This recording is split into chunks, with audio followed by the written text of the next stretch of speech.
안녕하세요. 밀리터리 미니어처 매니아 스림입니다. 2차 대전 영화를 보고 나서 흥미가 생겨 전쟁사를 찬찬히 읽어보게 되면 공통적으로 느끼게 되는 사실은 독일의 무기가 그렇게 연합군 대비 뛰어나지 않았다 라는 사실입니다. 일본 대비해서 미국은 모든 면에 뛰어났고 오히려 전쟁 초기 영웅인 메가더가 개판을 치는 바람에 오히려 일본이 더 강해 보였다 같은 사실들입니다. 그리고 태평양 전쟁의 주력으로 싸운 해상 전략과 해군 항공 전략을 비교해보면 그 잘난 일본의 야마토를 중심으로 한 전함 세력은 미 해군 태평양 전략에 비해 개털 수준이었고, 전쟁 초반 한참 날리던 제로센 역시 띄엄띄엄 만든 항공기로 제대로 한 방만 맞으면 전투 불능은 고사하고 조종사의 생존조차 보장할 수 없는 최악의 전투기였다는 것을 알 수 있습니다. 이런 제로센에 비해 방탄, 내구성을 어느 정도 유지하도록 설계된 F4F 와일드캣은 1대1 승부에서는 밀렸고, 전쟁 후반 엔진을 대폭 강화한 F6F 헬캣과 F46 홀세아가 나타나면서 역전을 해나가기 시작합니다.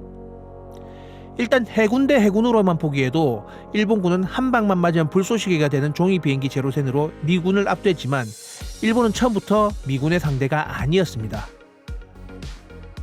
전투기의 필수적인 방탄판과 방루 설비를 빼고 골 쪽까지 구멍을 뚫어가며 말도 안 되는 경량화를 통해 성능을 끌어올린 일본의 제로센을 태평양 전쟁 초기부터 압도하는 전투기가 또 있었죠.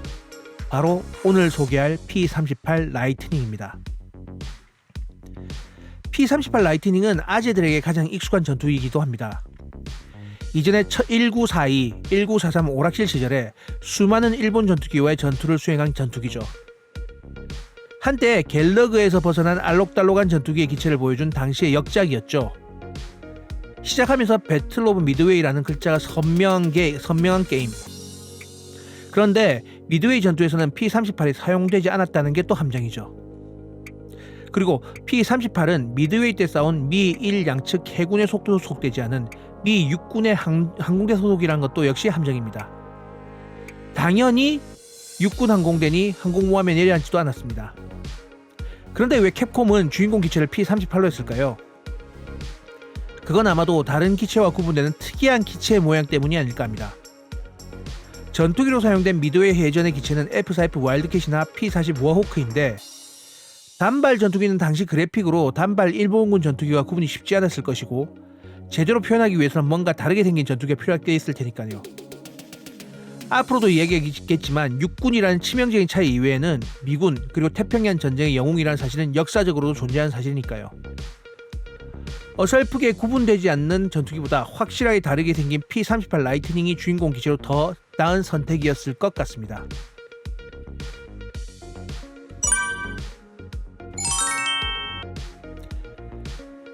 이런 P-38은 여러가지로 미군에게 영웅성을 가진 기체입니다.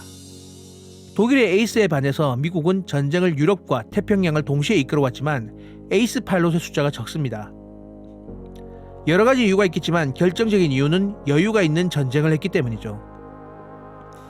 독일과 일본은 에이스건 뭐건 간에 격추되어 전사하기 전까지는 끝까지 전선에 붙잡아두고 전쟁을 수행하게 했지만, 미군의 경우 어느 정도 복무기간이 채워지고 전과가 쌓이면 후방에서 교관으로 경험을 전수하게 할 정도의 여유가 있었습니다. 이런 상황이라 미군은 에이스가 적을 수밖에 없는 대신에 전후에 생존한 에이스는 일본과 독일에 비해서 훨씬 많습니다. 그 중에서 1위 리처드 봉의 전투기가 바로 이 P-38 라이트닝입니다. 에이스를 함은 조금이라도 더 많은 전투기를 격추한 파일럿이고, 그를 위해서는 날렵한 전투기로 적기를 잡아야 하는 것이 일반적인 시각이지만, 쌍발 엔진의 대형 전투기를 몰고 미군 최고의 에이스 자리를 꿰찼다는 것은 좀 이상하긴 합니다. 하지만 이것은 태평양 전쟁에서 맞붙은 미국과 일본 전투기의 특성에 기인한 큰 이유가 있습니다. 성능에 비해서는 다음 동영상에서 이야기하기로 하고요. P-38의 또 하나의 큰 역사성, 바로 진주만 공격, 미드웨이 해전의 최고 지휘관 야마모토 이소로쿠 제주독을 사살한 전투기입니다. 주요 전사에서 최고 사령관이 암살을 당하는 경우는 매우 드뭅니다.